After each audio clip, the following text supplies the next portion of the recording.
వట్టి మాటలు మాట్లాడు గప్కాలు కొట్టుడు కాకుండా ఎవడన్నా ఒక ముఖ్యమంత్రి ఈ రాష్ట్ర చరిత్రలో ఇంతింత పొడుగు మాటలు మాట్లాడుతుందా, అడ్డం పొడుగు మాట్లాడుతుందా? పొద్దున్న లేతే కేసీఆర్ చావాలి, నువ్వు 1000 జన్మలు ఇచ్చినా నేను చావనా కొడుకు అనుకుంటున్నావు. మరి ఈ విధవలు కేసీఆర్ చావాలంటే కేసీఆర్ దత్తడా?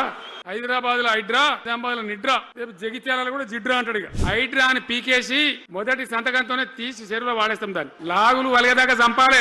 అక్కడి నుంచి మొదలు పెట్టినటువంటి ప్రస్థానం 10 ఏళ్లలో ఎన్ని చేసినామో మీరు చూసి బట్టి మాటలు మాట్లాడు గప్కాలు కొట్టుడు కాకుండా నేను ఒక్కటే మాట మిమ్మల్ని అడుగుతున్నా, మీరందరూ కూడా చూసి శాసనసభలో నిలబడి ఈ రాష్ట్ర చరిత్రలో ఎవడన్నా ఒక ముఖ్యమంత్రి ఈ 5 ఏళ్లలో మిషన్ భగీరథ కంప్లీట్ చేసి ప్రతి ఇంటికి నల్లా పెట్టి మంచినీళ్ళు ఇయ్యకపోతే మల్ల తేపకు నేను నిలవడం ఓట్లు అడగం అని చెప్పిన ముఖ్యమంత్రి ఎవరన్నా చూసినామా? నేను చెప్పిన మాట అసెంబ్లీలో నిలబడి చెప్పి ఆ 5 ఏళ్లలో మిషన్ భగీరథ నీళ్లు తెచ్చి 100% ప్రతి గ్రామానికి ప్రతి ఇంట ట్యాప్ పెట్టి మంచి స్వచ్ఛమైనటువంటి నీళ్లు తెచ్చి మిషన్ భగీరథ నీళ్లు పుష్కలంగా రాలే. మరి ఇప్పుడు ఏం రోగం పుట్టింది నాకు అర్థం కాదు. ఇప్పుడు ఎందుకు గుంటుతుంది అది? ఎందుకు నీళ్ళు ఎత్తలేవు? వస్తున్నాయా ఇప్పుడు? మరి ఏం చేయాలా? లాగులు వలగదాకా చంపాలే.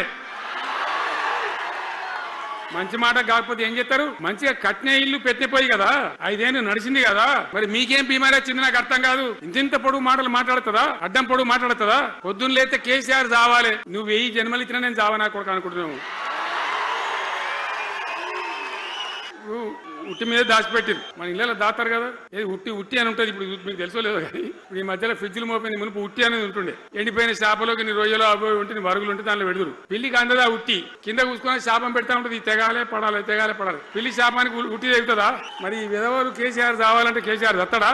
ఇంకా ఈ అందానికి ఒకటి బోడముండ హైడ్రా అని తెచ్చిపెట్టింది. దానికి ఆ హైడ్రాకు ఆ పిసిసి ప్రెసిడెంట్ అని ఉంటాడు ఆయన నిజామాబాద్ లో పోయి చెప్తుండు, హైదరాబాద్ లో హైడ్రా, నిజామాబాద్ కూడా తెత్తాం బిడ్డ, నిజామాబాద్ లో నిడ్రా, రేపు జగిత్యాలలో కూడా జిడ్రా అంటాడు.